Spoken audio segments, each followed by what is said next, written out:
अस्सलामुअलैकुम नाज़रीन। एपिसोड के शुरुआत में हम देखते हैं कि उस्मान साहब सिपाहियों के साथ खेमे में मौजूद होते हैं और पूछते हैं कोनूर क्या सूरत हाल है। जवाबन कोनूर कहता है जैसा कि आपने हुक्म दिया था हुजूर, डोमिनिक पर सिपाहियों का एक हिस्सा है। तो उस्मान साहब सिपाही तलाई की जानिब देखते हुए कहते हैं डोमिनिक, हाँ डोमिनिक अब हदफ नहीं है, खबर तबरेज तक पहुँचने वाली है। गुरकलो खान ज्यादा ताकत से हमला करेगा, जब तक उसे शहजादी नहीं मिलती वो तमाम अमलाक पर हमला करेगा। तो कोनूर पूछता है आप क्या हुक्म देते हैं हुजूर। जवाबन उस्मान साहब कहते हैं हम आखिर तक जारी रखेंगे और हम नहीं रुकेंगे, अगर हम खत्म होंगे हम उसे अपने साथ ले जाएंगे। बुरान को खबर भेजो वो शहजादी को ताश किसान के मुकाम पर ले जाए, ये इस वक्त सबसे ज्यादा महफूज जगह है। फिर उस्मान साहब सिपाहियों से कहते हैं तैयारियां शुरू करो। उधर जंगल से यैनी शहर छोड़कर जाने वालों का काफिला सरहदी बाजार की जानिब बढ़ रहा होता है। इसलिए में अलाउद्दीन बाला खतून और सिपाहियों के साथ वहाँ पहुँचता है और वो सब उनका रास्ता रोक लेते हैं। ये देखकर ताजिर पूछते हैं बाला खतून आप क्या कर रही है? शहजादे अलाउद्दीन ये क्या है? जवाबन बाला खतून कहती है जो बुरे दिन में अपने दोस्त के साथ खड़ा नहीं होता, अच्छे दिन पर भी उसके साथ होने की जरूरत नहीं है। सामान यानी शहर जाएगा, गाड़ियां वापस मोड़े। तो एक ताजिर कहता है हमने जो कहना था कह दिया, अब से हम सरहदी बाजार में तिजारत करेंगे। जवाबन अलाउद्दीन गुस्से से कहता है तुमने मेरी माँ की बात सुनी, उन्हें अल्फाज दोहराने की जरूरत ना पड़े, मोड़े इन घोड़ा गाड़ियों को। फिर बाला खातून कहती है मैं आपके पैसे को शौक को अच्छी तरह से जानती हूँ, परेशान ना हो, आपको दुगनी कीमत मिलेगी। हम किसी का हक नहीं छीनते, किस्मत इनको सामान की कीमत दे दो। हुक्म मिलते साथ ही किस्मतों ने सामान की कीमत दे देती है। और अलाउद्दीन कहता है हसन हमारी बात ना मानने वाले तमाम ताजिरों को एक एक करके ज़हन नशीन कर लो, ये अबकाई की जमीनों में तिजारत नहीं कर सकेंगे। इसलिए मैं गोंचा खवातीन के साथ वहाँ पहुँचती है और एक ताजिर अलाउद्दीन से पूछता है लेकिन शहजादे हम क्या करेंगे, हम तिजारत कैसे करेंगे? फिर सूरत हाल देखकर गोंचा कहती है यहाँ क्या हो रहा है? तो बाला खातून कहती है जो कुछ हमारा था हमने ले लिया है और अब हम वापस जा रहे हैं गोंचा खातून, चलो गाड़ियां ले लो सिपाहियों। तो गोंचा कहती है जो ताजिर अपनी मर्जी से सरदी बाजार में आते हैं आप उन्हें धमकी देकर वापस भेज रही है, मैं इसकी इजाजत नहीं दे सकती। तो बाला खातून कहती है हमने किसी को धमकी नहीं दी, हमने इन्हें सामान की कीमत दी और खरीद। हमने इनसे कहा कि अगर ये सरदी बाजार गए तो हम इनके साथ तिजारत मुनक़ता कर देंगे, रास्ता यहाँ है, अगर वो जाना चाहते हैं तो जा सकते हैं। जवाबन गोंचा कहती है नहीं ये ठीक नहीं है बाला खातून। अलाउद्दीन कहता है चालबाज खातून अपने बाजार वापस जाओ। जवाबन गोंचा कहती है इन ताजुरों की हिफाजत करना मेरा वजीफा है अलाउद्दीन साहब, मेरे सामने आने की कोशिश मत करना। तो अलाउद्दीन कहता है जिसने हमारे ताजुरों की अकल पर पर्दा डाला है वो तुम्हारे बाबा है। ये सुनकर गोंचा कहती है मैंने आपसे कहा था कि मेरे बाबा के बारे में इस तरह बात मत कीजिएगा, मुझे वो काम करने पर मजबूर मत करें जो मैं नहीं करना चाहती अलाउद्दीन साहब। बाला खातून कहती है बस बहुत हो गया, अब बताए मुझे क्या आप में से भी कोई ऐसा है जो सरहदी बाजार जाना चाहता हो? तो एक ताजिर कहता है फिर अब हम वापस यैनी शहर जाएंगे। बाकी ताजिर भी उसकी हाँ में हाँ मिलाते हैं और कुछ ताजिर कहते हैं हम सरहदी बाजार जाएंगे। इस तरह ताजिर दो ग्रोह में तकसीम होकर अपने अपने बाजारों में चले जाते हैं। और अलाउद्दीन को गोंचे की तरफ देखते हुए देखकर बाला खातून पूछती है तुम क्या देख रहे हो, बोलो क्या चाहते हो? तो अलाउद्दीन कोई जवाब नहीं देता। नाज़रीन इसके बाद हम देखते हैं शहजादी मारिया अपनी मुलाजमा के साथ एक जगह मौजूद होती है, इसलिए में बुरान खाना लेकर वहाँ आता है। बुरान को देखकर मारिया आगे बढ़ते हुए कहती है तुम्हारे वह शाना रवैये का अंजाम तुम्हारे लिए तबाहकुन होगा। मैं अजीम ईसा की कसम खाती हूँ जब वो मुझे ढूंढ लेंगे तो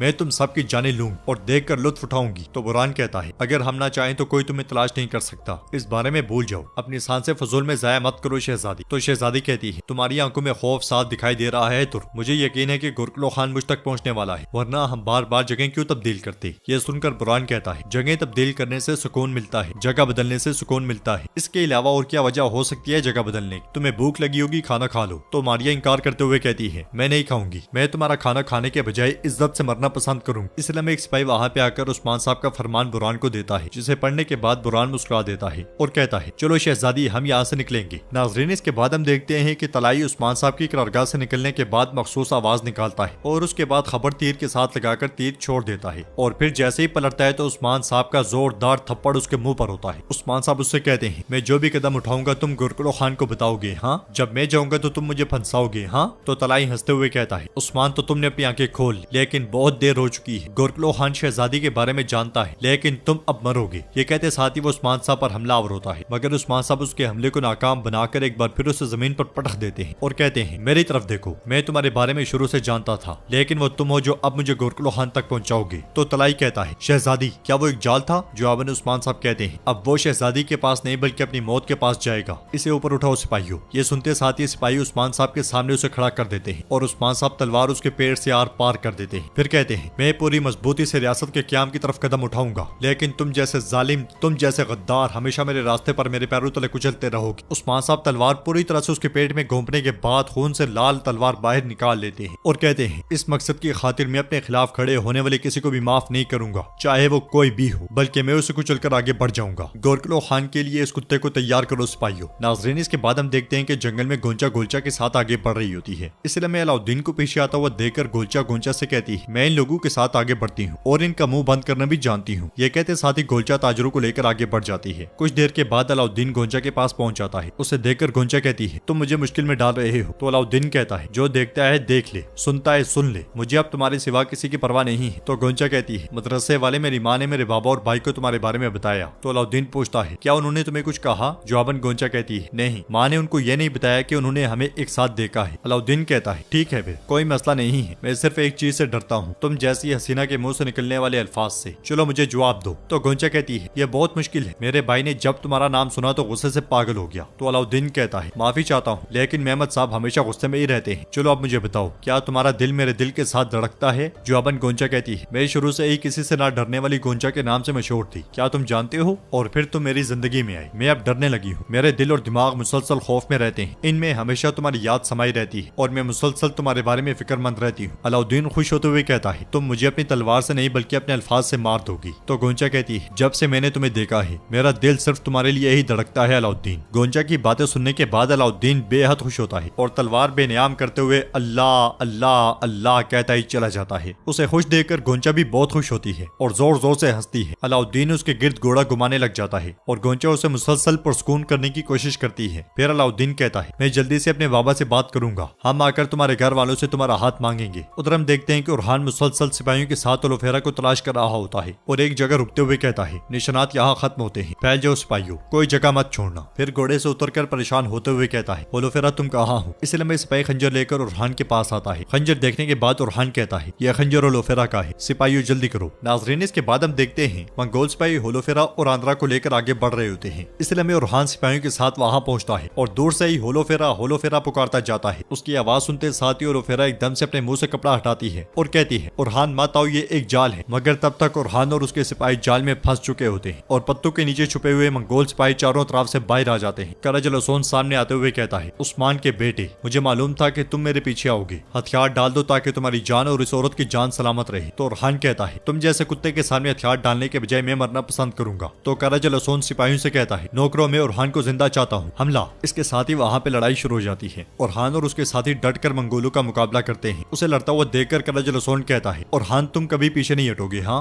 उरहान एक ही हल्ले में कई मंगोलों को काट डालता है। ये देखकर करजल ओसोन चिल्लाते हुए कहता है, इसे पकड़ लो। ये सुनते साथ ही मंगोल सिपाही चारों तरफ से रस्सियां फेंकनी शुरू कर देते हैं और कुछ देर की मुजाहमत के बाद आखिरकार उरहान रस्सियों में जकड़ा जाता है। फिर मंगोल सिपाही तेजी से घूमते हुए उस दरख्त के साथ बांध देते हैं। ये देखकर ओलोफेरा चिल्लाते हुए उरहान उरहान पुकारती है। उरहान के सिपाही भी मंगोलों के हथे चढ़ जाते हैं। उरहान चिल्लाते हुए कहता है, मैं पहले तुमसे ये खातून और फिर तुमसे तुम्हारा सर ले लूंगा। फिर करजल ओसोन के हुक्म पर मंगोल सिपाही ओलोफेरा को भी बांध देते हैं। उधर हम देखते हैं कि गुरकुलो खान उस मुकाम पर पहुंचता है जिसके बारे में तलाई ने उसे बताया था। कुछ देर आगे बढ़ने के बाद उसे दरख्त के साथ एक ढकी हुई लाश नजर आती है, जिसे शहजादी समझते हुए वो तेजी से उसके पास जाता है और कपड़ा हटाने पर उसे एहसास होता है कि वो तो तलाई है। ये देखकर उसे बहुत गुस्सा आता है और वो चीखते चिल्लाते हुए उस्मान उस्मान पुकारता है। इसलिए में एक तीर आकर उसके बिल्कुल करीब दरख्त में बेवस्त हो जाता है। अगले ही पल उस्मान साहब और उनके सिपाहियों ने चारों तरफ से घेर लेते हैं। उस्मान साहब कहते हैं, गुरकुलो खान, मैंने तुमसे कहा था कि मुझे शिकार भी मालूम है और शिकारी भी, और तुम मेरा शिकार हो। तो गुरकुलो खान कहता है, तुम्हारे पास जो कुछ है वो अलखानी रियासत का है और तुम बहुत जल्द ये जान जाओगे। जाल मेरा है, हर शय मेरी है, तुम्हारा बेटा और उसकी होने वाली बीवी होलोफेरा दोनों मेरे हाथों में। ये सुनकर उस्मान साहब भी काफी ज्यादा परेशान हो जाते हैं और कशमकश बढ़ जाती है। गुरकुलो खान कहता है, अब मैं यहाँ से खाली हाथ जाऊंगा और तुम मेरी शहजादी को मेरे पास लाओगे। जवाबन उस्मान साहब कहते हैं, अगर उन्हें जर्रा बराबर भी नुकसान पहुंचा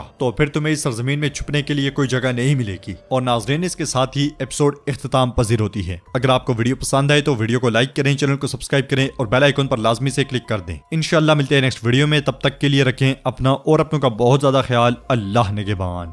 अस्सलामुअलैकुम नाज़रीन। एपिसोड के शुरुआत में हम देखते हैं कि उस्मान साहब सिपाहियों के साथ खेमे में मौजूद होते हैं और पूछते हैं, कोनूर क्या सूरत हाल है? जवाबन कोनूर कहता है, जैसा कि आपने हुक्म दिया था हुजूर, डोमिनिक पर सिपाहियों का एक हिस्सा है। तो उस्मान साहब सिपाही तलाई की जानिब देखते हुए कहते हैं, डोमिनिक? हाँ, डोमिनिक अब हदफ नहीं है, खबर तबरेज तक पहुँचने वाली है। गुरकुलो खान ज्यादा ताकत से हमला करेगा, जब तक उसे शहजादी नहीं मिलती वो तमाम अमलाक पर हमला करेगा। तो कोनूर पूछता है, आप क्या हुक्म देते हैं हुजूर? जवाबन उस्मान साहब कहते हैं, हम आखिर तक जारी रखेंगे और हम नहीं रुकेंगे। अगर हम खत्म होंगे हम उसे अपने साथ ले जाएंगे। बुरान को खबर भेजो वो शहजादी को ताश किसान के मुकाम पर ले जाए, ये इस वक्त सबसे ज्यादा महफूज जगह है। फिर उस्मान साहब सिपाहियों से कहते हैं तैयारियां शुरू करो। उधर जंगल से यानी शहर छोड़कर जाने वालों का काफिला सरहदी बाजार की जानिब बढ़ रहा होता है। इसलिए में अलाउद्दीन बाला खातून और सिपाहियों के साथ वहाँ पहुँचता है और वो सब उनका रास्ता रोक लेते हैं। ये देखकर ताजिर पूछते हैं बाला खातून आप क्या कर रही हैं? शहजादे अलाउद्दीन ये क्या है? जवाबन बाला खातून कहती है जो बुरे दिन में अपने दोस्त के साथ खड़ा नहीं होता, अच्छे दिन पर भी उसके साथ होने की जरूरत नहीं है। सामान यानी शहर जाएगा, गाड़ियाँ वापस मोड़े। तो एक ताजिर कहता है हमने जो कहना था कह दिया, अब से हम सरहदी बाजार में तिजारत करेंगे। जवाबन अलाउद्दीन गुस्से से कहता है तुमने मेरी माँ की बात सुनी, उन्हें अल्फाज दोहराने की जरूरत ना पड़े, मोड़े इन घोड़ा गाड़ियों को। फिर बाला खातून कहती है मैं आपके पैसे को शौक को अच्छी तरह से जानती हूँ, परेशान ना हो, आपको दुगनी कीमत मिलेगी। हम किसी का हक नहीं छीनते, किस्मत इनको सामान की कीमत दे दो। हुक्म मिलते साथ ही किस्मत उन्हें सामान की कीमत दे देती है। और अलाउद्दीन कहता है हसन हमारी बात ना मानने वाले तमाम ताजरों को एक एक करके ज़हन नशीन कर लो, ये अबकाई की जमीनों में तिजारत नहीं कर सकेंगे। इसलिए मैं गोंचा खवातीन के साथ वहाँ पहुँचती है और एक ताजिर अलाउद्दीन से पूछता है लेकिन शहजादे हम क्या करेंगे, हम तिजारत कैसे करेंगे? फिर सूरत हाल देखकर गोंचा कहती है यहाँ क्या हो रहा है? तो बाला खातून कहती है जो कुछ हमारा था हमने ले लिया है और अब हम वापस जा रहे हैं गोंचा खातून, चलो गाड़ियाँ ले लो सिपाहियों। तो गोंचा कहती है जो ताजिर अपनी मर्जी से सरहदी बाजार में आते हैं आप उन्हें धमकी देकर वापस भेज रही हैं, मैं इसकी इजाजत नहीं दे सकती। तो बाला खातून कहती है हमने किसी को धमकी नहीं दी, हमने इन्हें सामान की कीमत दी और खरीद। हमने इनसे कहा कि अगर ये सरहदी बाजार गए तो